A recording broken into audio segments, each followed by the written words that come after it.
we're in a era with all of these toxins, our livers being backed up. We're seeing more candida, parasites, Mhm. gut pathogens, all of these other things. And they're supposed to live nicely in the sandbox and just kind of live cohesively. I, Mhm. of course, following my liver situation, had a skin breakout. And the Mhm. skin breakout, because the skin is your largest detox organ. So if the liver is overburdened, where else is it going to go? It's going to go out of the skin. And it was parasitic. We don't need to get into the details because it's quite disgusting. But what I've learned, though, from this is that it's not just a parasite.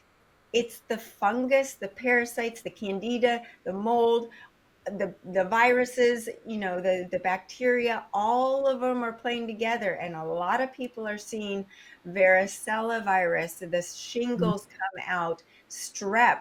Right Mhm. now we're in flu season and strep is huge. Well, it's not just strep. Then there's the Epstein-Barr virus and more parasites.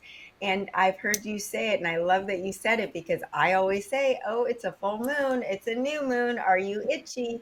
Are you Yeah. feeling a little sicker than you did the other day? Are you retaining water? Are you constipated? And those are signs that you've got little buggers in there that are stirring things up. So Yep. it's not just one thing. It's not just take the antibiotic for the one bacteria. It's all of these things, and we want to just calm them down, get rid of them very peacefully, Mhm. because they will, have fight or flight and really wreak havoc on your body if you do it the wrong way.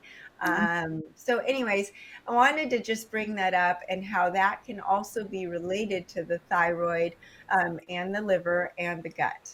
Yeah, I mean, I love talking about this. I'm so glad you brought it to the conversation because we also want to recognize that one, all those gut bugs that you just mentioned, parasites, bacteria, yeast overgrowth, they create their own waste product. Yes. So, I mean, this is gross to think about, but yes, they have their own bug poo, essentially.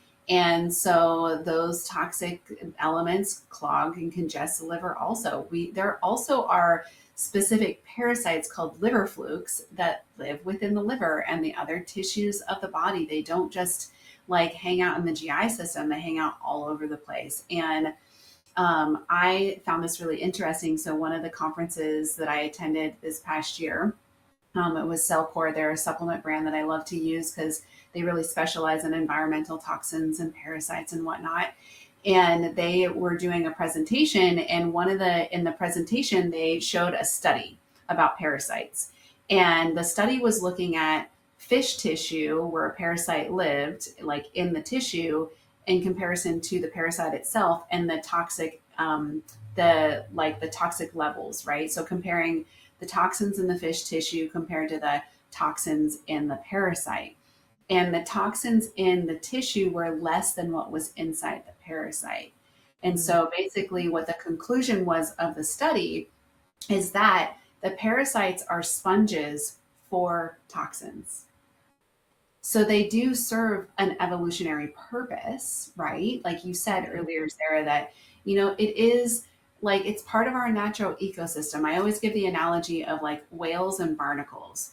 So barnacles on whales are basically like a form of parasite. We see this in the natural world all the time. I think about like, the elephants, or you watch any kind of National Geographic, like a lot of animals out there have like parasitic type of creatures that live in symbiotically with them, right? It's part of the ecosystem. They both serve a purpose. But when those parasites become overgrown, become a problem, they can create all this chaos and dysfunction on the inside.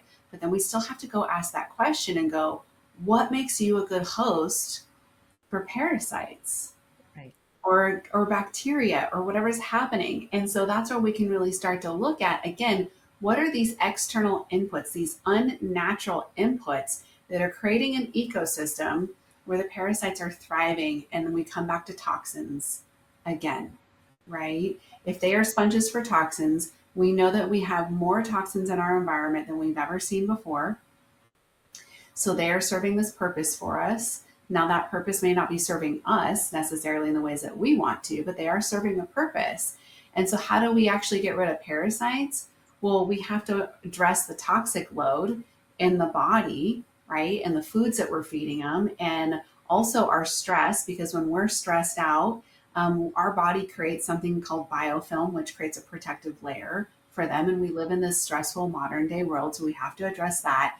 In addition to then, like you said, safely eradicating, like addressing the parasites, which can be done with very potent and specific herbs. We don't have to necessarily do that with medications either that can leave residual effects on the body.